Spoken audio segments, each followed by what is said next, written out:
Baik, selamat pagi Bu Hima dan teman-teman. Kami dari kelompok 2 akan membahas mengenai organisasi dan manajemen industri.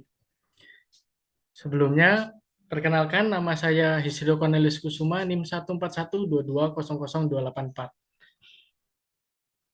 Dan ada rekan saya, Pak Galih, Hadi Rustanto, NIM 14122000257. Ada Mas Aldi Perdana Putra, NIM 14122000283. Ada Mas Dimas dengan NIM 14122000259. Ada Mas Riki Erlangga Andrianu NIM 14122000232.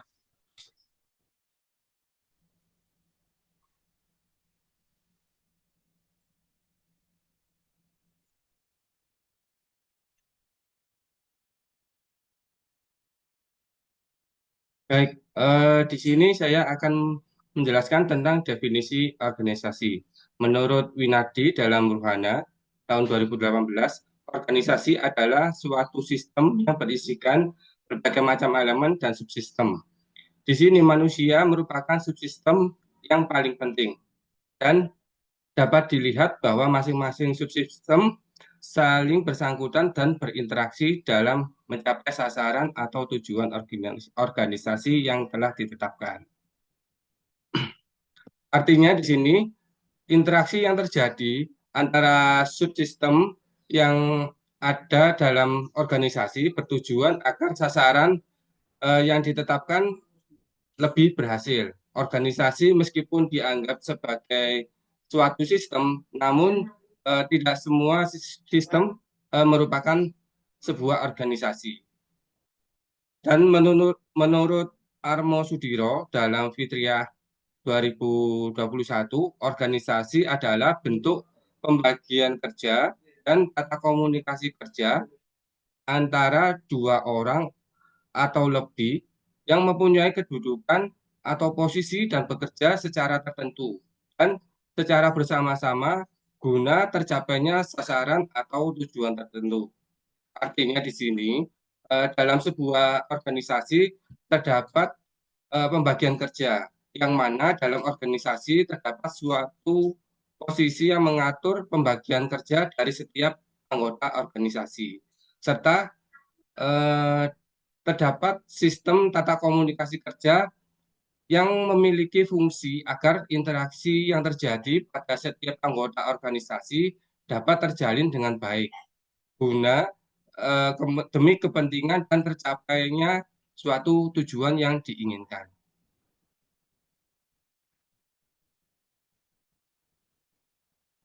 Selanjutnya adalah entitas organisasi. Entitas organisasi terdiri dari yang pertama adalah sumber daya. Sumber daya ini merupakan eh, organisasi yang memerlukan sumber daya seperti manusia, finansial, material untuk menjalankan aktivitasnya. Dan yang kedua adalah struktur. Organisasi memiliki struktur yang teratur dengan pembagian tugas, tanggung jawab, dan wewenang antara anggota atau departemen. Yang selanjutnya adalah proses dan sistem. Untuk mencapai tujuan, organisasi mengadakan suatu proses, aturan, dan sistem kerja yang membantu mengelola aktivitas mereka. Yang selanjutnya adalah tujuan yang jelas. Setiap organisasi memiliki tujuan tertentu yang ingin dicapai, misalnya keuntungan finansial, kesejahteraan sosial, atau pelayanan publik. Dan yang terakhir adalah lingkungan. Organisasi beroperasi dalam konteks lingkungan tertentu, baik internal maupun eksternal, yang mempengaruhi bagaimana organisasi berfungsi.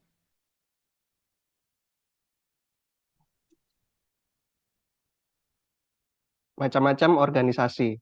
Yang pertama ada organisasi formal, memiliki struktur yang jelas, aturan tertulis, serta tujuan dan prosedur yang baku, seperti perusahaan, lembaga, pemerintah, dan universitas. Yang kedua ada organisasi informal, tidak memiliki struktur formal, aturan, atau prosedur yang kaku, dan lebih berdasarkan hubungan sosial antara anggota, seperti komunitas hobi, kelompok teman. Yang ketiga ada organisasi pemerintah, organisasi yang dibentuk oleh pemerintahan untuk menjalankan fungsi pelayanan publik seperti kedinasan, lembaga negara, kementerian, dan yang keempat ada organisasi swasta yang dibentuk melalui tanpa campur tangan pemerintah yang biasanya berorientasi pada keuntungan seperti perusahaan atau firma hukum. Yang kelima ada organisasi nasional beroperasi beroperasi pada lingkup nasional atau suatu negara seperti perusahaan nasional atau partai politik. Yang keenam ada organisasi internasional beroperasi di banyak negara atau memiliki jaringan di seluruh dunia seperti PBB, WHO, Greenpeace.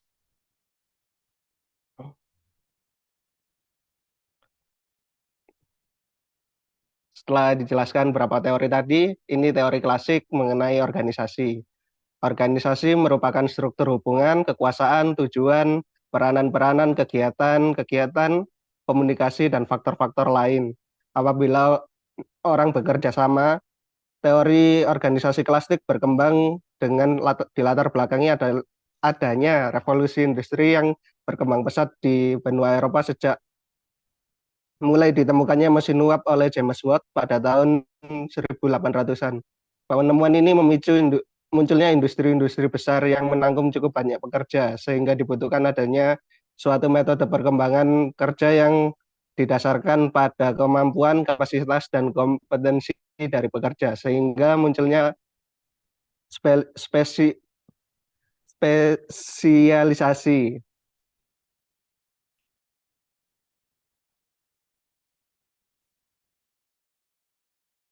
Keunggulan dan kelemahan. Teori organisasi klasik. Dalam organisasi klasik, orang dilihat sebagai alat untuk mencapai tujuan di bawah teori ini. Sangat sedikit pemikiran yang mengutamakan bagaimana perasaan pekerja tentang melakukan pekerjaan atau ide-ide yang mungkin mereka miliki untuk mengembangkan.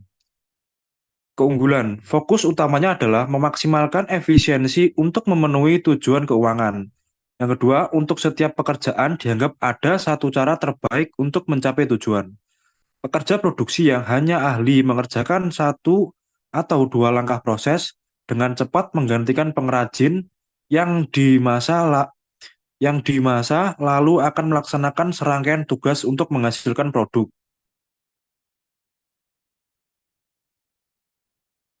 Teori organisasi neoklasik.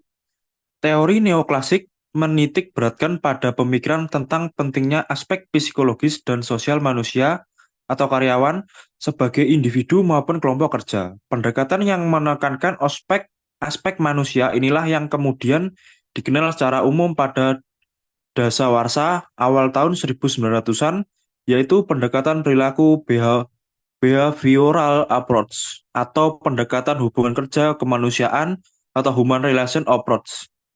Behavioral approach atau human relation approach pada mulanya terdiri dari para peneliti dari disiplin psikologi, psikologi sosial, dan sosiologi. Para peneliti tersebut berusaha memahami perilaku manusia dalam organisasi dengan menerapkan cara atau metode ilmiah, terutama mengenai mengapa dan bagaimana orang memiliki perilaku yang tertentu dalam suatu situasi organisasi tertentu pula.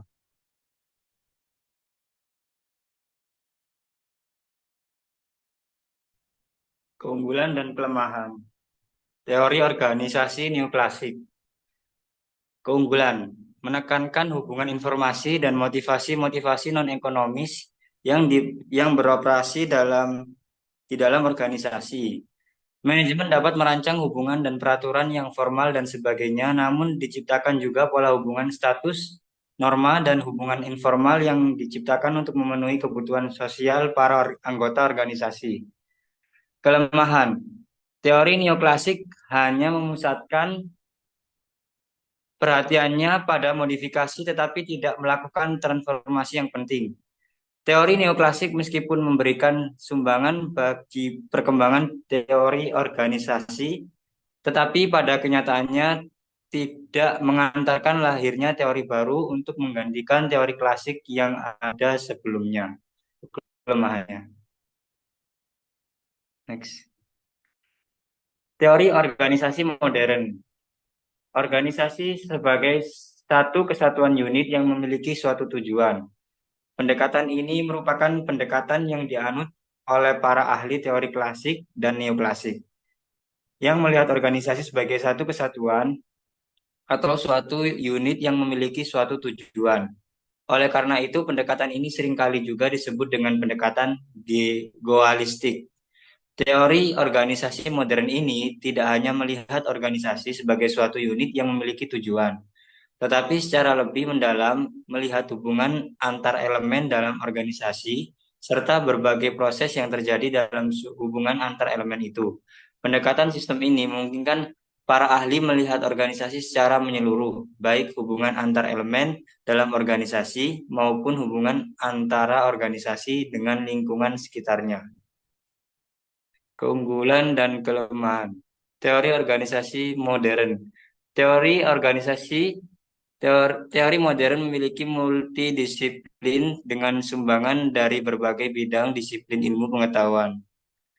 Teori modern bisa disebut sebagai teori organisasi dan manajemen yang memadukan teori klasik dan neoklasik dengan konsep-konsep yang lebih maju. Teori modern menyebutkan bahwa kerja suatu organisasi adalah sangat kompleks, dinamis, multilevel, multidimensional, multivariabel, dan probabilistik. Teori modern menekankan pada perpaduan dan perancangan sehingga terlihat lebih menyeluruh. Teori organisasi ini bukan sistem tertutup yang berkaitan dengan lingkungan yang stabil, akan tetapi organisasi merupakan sistem terbuka yang berkaitan dengan lingkungan, dan apabila ingin survive atau dapat bertahan hidup, maka ia harus beradaptasi dengan lingkungan. Ya, baik. Setelah membahas keunggulan dan kelemahan teori organisasi modern, kita akan bahas siklus hidup organisasi. Siklus hidup organisasi pertama ada organizational birth atau lahir. Dengan memanfaatkan keahlian, kompetensi, beberapa orang kemudian dapat menciptakan nilai atau value sehingga dapat disebut lahirlah sebuah organisasi. Tahap selanjutnya ada organizational growth, di mana organisasi itu bertumbuh, yaitu organisasi yang mengembangkan keahlian dan kompetensinya. Banyak cara yang dilakukan agar dapat tumbuh, seperti meniru strategi, struktur, dan budaya organisasi yang telah sukses sebelumnya, atau kiat-kiat dari organisasi-organisasi atau anggota maupun pemimpin dari organisasi yang ada untuk kita kembangkan dan aplikasikan di organisasi yang akan kita buat.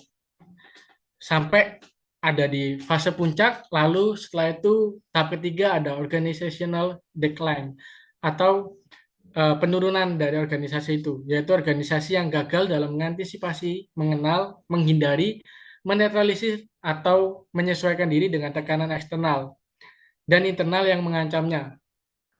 Sudah nggak di fase puncak, mulai ada penurunan, sampai kalau tidak mampu bertahan di tahap keempat, yaitu organizational death, yaitu organisasi yang tidak bisa lagi beroperasi dan beraktivitas lagi. Hal seperti ini sebenarnya yang harus dihindari dari suatu organisasi. Bisa dibilang gulung tikar ataupun bangkrut. Sekian presentasi kami mengenai organisasi dan manajemen. Saya tutup dengan kata-kata dari Edward Teller, yaitu ilmu hari ini adalah teknologi di masa depan. Mohon maaf bila ada salah-salah kata. Selamat pagi dan terima kasih.